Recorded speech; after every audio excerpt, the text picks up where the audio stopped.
겨울 서점에 오신 것을 환영합니다. 저는 김겨울입니다. 오늘은 제가 원래 책장 정리를 좀 하고 있었거든요. 저 밑에 파일 막 꽂혀있는 책장들 있잖아요. 영상도 만들고 하니까 저 동네가 자꾸 눈에 거슬리더라고요. 그래서 저쪽을 좀 정리를 하고 있었는데 하는 김에 영상을 하나 만들면 재밌을 것 같아서 카메라를 켰습니다. 제가 대학교에서 심리학이랑 철학을 공부를 했는데 심리학과에 대한 오해가 굉장히 많은 것 같습니다. 궁금증도 많으신 것 같고요. 보통 심리학과라고 하면 제일 많이 듣는 말이 그거예요. 그럼 너 내 심리 알 수 있겠네? 내가 지금 무슨 생각하는지 맞춰봐. 제가 그걸 어떻게 알아요? 모릅니다, 저도. 몰라요. 심리학과가 타인의 심리를 읽는 방법 이런 걸 가르쳐주는 곳이 아닙니다. 그래서 심리학과에서 뭘 배우는지를 좀 제대로 소개를 해드리려고 합니다. 그런데 주의사항이 3가지가 있어요. 첫 번째는 대학교마다 학풍이 조금씩 다르다는 건 알고 계시죠? 저는 제가 배운 대학교의 학풍의 영향을 분명히 받았을 거고요. 제가 심리학과 수업을 들은 곳은 총 2곳인데요. 한 곳은 한국의 고려대학교고요. 다른 한 곳은 미국의 UC 데이비스라는 대학교입니다. 이 2곳 다 미국의 주류 심리학이라고 부를 수 있는 내용들을 중점적으로 가르치는 학교라고 할 수 있어요. 그래서 그 부분에 좀 유의를 해주셨으면 좋겠고, 두 번째는 그 중에서도 제가 좋아하는 수업을 많이 들었을 거라는 거. 저는 심리학과 수업 중에서도 과학 쪽 수업들을 되게 좋아했어요. 자연과학 쪽 수업들, 예를 들어서 뇌과학, 신경과학 염두에 두시고요. 마지막 주의사항은 제가 모든 수업의 전공책을 다 가지고 있는 건 아니에요. 그 수업을 많이 들었지만 어떤 전공책은 미국에서 듣고 너무 비싸서 다시 팔아버린 교재도 있고, 어떤 수업은 아예 전공책을 사지 않고 그냥 PPT로만 진행을 했던 수업도 있어서 어떤 수업들은 제가 전공책이 없기도 해요. 그래서 이 3가지 주의사항을 기억해 주시면 좋겠고, 제가 방금 전에 미국의 주류 심리학이라고 말씀을 드렸잖아요. 대략적으로 말해서 사회과학, 조금 더 나아가서 자연과학의 분야라고 생각을 하시면 될 것 같아요. 우리가 정신분석학이라고 부르는 프로이트라든가 융을 다루는 수업을 저는 거의 들어본 적이 없습니다. 언급을 할 수도 있고 세부 내용으로 나오기도 해요. 그게 어떤 내용인지를 배우지만 아주 중점적으로 정신분석학만 다루는 수업은 저는 들어본 적이 없고요. 학부 수준의 지식을 다 갖춘 후에 배우는 게 좀 덜 위험하다고 교수님이 그러시더라고요. 어떤 교수님이. 제가 프로이트도 책을 읽어봤고 융도 책을 다 읽어봤어요. 그래서 도서를 통해서 습득한 지식들은 있지만 학계라고 부르는 곳에서는, 특히 주류심리학, 미국의 주류심리학을 다루는 곳에서는 아주 중점적으로 다뤄지는 분야는 아니라는 거. 그게 어떤 학계와 도서 시장의 차이이기도 한 것 같습니다. 그래서 제가 말씀드린 주의사항들을 좀 염두에 두시고 같이 책들을 구경을 한번 해보도록 하죠. 네, 그래서 자리를 옮겨봤는데요. 제가 요 칸을 비우고 요 칸에다가 요 밑에 있던 심리학과 전공책들을 올리면서 좀 정리를 하려고 해요. 네, 여기 다 비웠는데요. 여기다가 책들을 한 권씩 정리하면서 보여드리도록 하겠습니다. 왼쪽부터 한번 가볼까요? 네, 첫 번째 책은 이 책인데요. 요거는 감각과 지각이라는 수업의 교재였습니다. 안에 보면 여러분 심리학과 책입니다. 심리학과 전공 교재예요. 어떤 게 있냐? 그림 보면 이런 뇌 사진들도 있고 이렇게 실험 결과들을 보여주는 그림들이 좀 많죠. 인간의 시각, 청각 이런 것들이 어떠한 방식으로 작동을 하는가를 설명해주는 책입니다. 뒤로 가면 이렇게 피부 감각을 어떻게 느끼는가, 아니면 소리를 어떻게 듣는가, 뇌에서 이런 것들을 어떻게 처리를 하는가에 대한 설명들이 나와 있고요.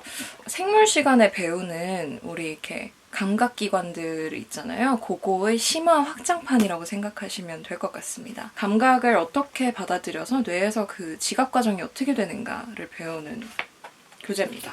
그 다음은 생물심리 교재인데 이거 진짜 비쌌어요. 이거 제가 미국에서 수업을 들은 교재인데 이 양장도 아니고 이 안에는 이쪽은 흑백이거든요, 심지어. 근데 이게 한 150불? 한 15만 원 하는 거예요. 그래서 이걸 사야 되나 말아야 되나 진짜 고민을 많이 했는데 제가 생물심리를 좋아해서 그냥 울먹 겨자 먹기로 샀습니다. 근데 보니까 여기 세 분 중에 한 분이 제 수업 담당 교수님이셨어요. 교수님 이라고 생각을 했었습니다. 생물심리고요. 얘도 마찬가지로 비슷한 과의 책이죠. 인간을 동물로 보고 뭐랄까 과학적인 메커니즘을 가르쳐주는 교재들이고요. 얘도 보면 뇌 그림이라든가 거의 다 이런 것들이에요. 여기 막 이런 세포, 그다음에 신경 전달 물질에 대한 설명이라든가, 그쵸? 이런 뉴런의 구조라든가 뇌의 구조. 근데 요거는 굉장히 뇌의 구조가 단순하게 나와 있잖아요. 근데 제가 요거 다음에 보여드릴 요 책은 진짜 깜짝 놀라실 거예요. 심리학과에서 이런 걸 배운다고? 라고 생각하실 수도 있을 것 같고, 그래서 요것도 마찬가지로 비슷한 역할을 하는 책이고요.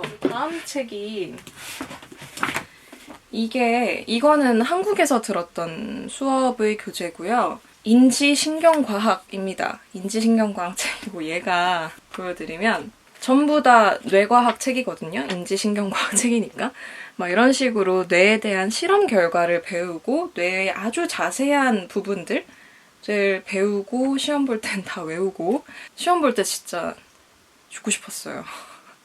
그랬던 이유 중에 하나가 이런 걸 다 외워야 돼서 부위들이라든가 명칭, 그다음에 기제, 그러니까 메커니즘 같은 것들을 다 외우고 실험이 어떤 실험이었는지도 다 기억을 해서 이제 쳐야 되는 시험이었어서 너무 힘들었습니다. 근데 재미는 있었어요. 제가 되게 좋아하는 분야의 역시 그런 심리학 수업이었어서 저는 되게 즐겁게 들었어요. 시험 기간만 빼면. 네, 계속 영어로 된 책만 나와서 당황하셨죠. 다음은 한국말로 된 책입니다. 정서심리 책인데요. 근데 얘도 우리가 정서심리라고 하면 뭐 어떤 정서를 느끼고 어떤 정서를 표현하고 이런 거를 배울 거 아니에요. 얘도 마찬가지로 이런 그림들을 보게 됩니다. 보고 외우고 시험 치고 이런 짓들을 하게 되고요. 아니, 재밌었어요. 밑줄도 열심히 쳤네? 필기를 나름 열심히 했네요. 그래서 정서 경험이 어떻게 발달되고 뭐 또 어떤 정서를 사람들이 어떻게 표현하고 그게 문화권에 따라서 뭐 차이가 있는 게 있는지 차이가 없는지 그런 것들도 배우고요. 그랬던 것 같아요. 이거 언제 배웠지? 네, 재밌는 게 많네요. 네, 기억이 잘 안 나는데 아무튼 그런 걸 배우는 과목이었습니다. 그리고 다음이 이거는 뭐랄까 자연과학 쪽의 분야가 아닌데 제가 되게 재밌다고 생각하는 심리학 분야거든요. 사회심리학 책인데 이것도 원래 양장이 너무 비싼 거예요. 그래서 걔네는 보통 이제 사고 나서 학기 끝나고 파는 게 되게 일상화되어 있거든요. 요 사회심리학 책을 도저히 돈 주고 살 돈이 없어서 뭐 어떡하지 막 이렇게 찾다가 얘가 밑에 보시면 이렇게 파키스탄, 뭐 네팔, 방글라데시, 뭐 스리랑카 이런 데서만 살 수 있는 판본의 책이에요. 근데 제가 얘를 어떻게 구해가지고 얘가 훨씬 쌌거든요. 그 양장본보다. 겨우겨우 구해가지고 샀던 책인데 내용은 똑같아요. 내용은 똑같고 뭐 좀 덜 삐까번쩍하다 뭐 이 정도뿐이지 좀 흥미로운 내용이 많아요. 예를 들어서 아시안 여성들에게 수학 문제를 풀게 하는데 그럼 인적사항을 물어볼 때 성별을 상기시키면 그러니까 예를 들어서 여성이냐 남성이냐를 먼저 물어보고 문제를 풀게 하면 점수가 내려가요. 근데 인종을 상기시키면 예를 들어서 본인이 아시안인지 뭐 다른 인종인지를 표시하고 문제를 풀면 성적이 높게 나옵니다. 신기하지 않나요? 그러니까 본인이 편견의 작용을 받는다는 거예요. 여성은 수학을 못해. 아시아는 수학을 잘해. 이런 것들이 이제 사회심리학의 영역이거든요. 그래서 되게 재밌는 실험들이 많습니다. 전혀 과학, 뭐 뇌 그림 이런 거 아무것도 없잖아요. 자연과학적인 성격을 가지고 있지 않은데도 실험 자체가 워낙 재밌다 보니까 제가 되게 좋아했던 좋아하는 분야의 심리학입니다. 그래서 여기까지 보신 분은 아니 심리학과라면서 도대체 뭐 무슨 심리 상담도 안 배우고 맨날 뇌 부위 같은 거나 외우고 있고 뭐 저게 뭐 심리학과가 귀의 구조를 왜 알아야 돼? 막 이런 생각을 하실 수도 있을 것 같아요. 제가 그래서 들었던 수업 중에 하나가 요 집단 상담 수업입니다. 상담의 유형이 여러 가지가 있을 거 아니에요.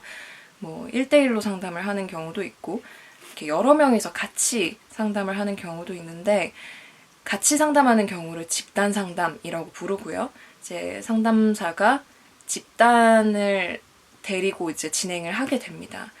그래서 각 개인이 본명을 쓰진 않아요. 각 개인이 이렇게 각각 자신의 별명을 지어서 같이 이야기를 나누는 방식으로 진행을 하는 상담이고요.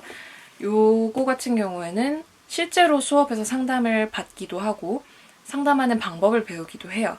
그래서 요 수업에서 실제로 대학원생들이 진행하는 집단 상담에 참여를 해서 상담을 받은 적도 있고요. 그러니까 상담을 할 때 어떠한 관계를 만들어야 되고 상담 과정에서는 어떠한 이론들이 있고 어떤 접근을 해야 되고 뭐 인본주의적으로 접근을 할 거냐 뭐 그러니까 여러 가지 접근법이 있어요. 상담에서.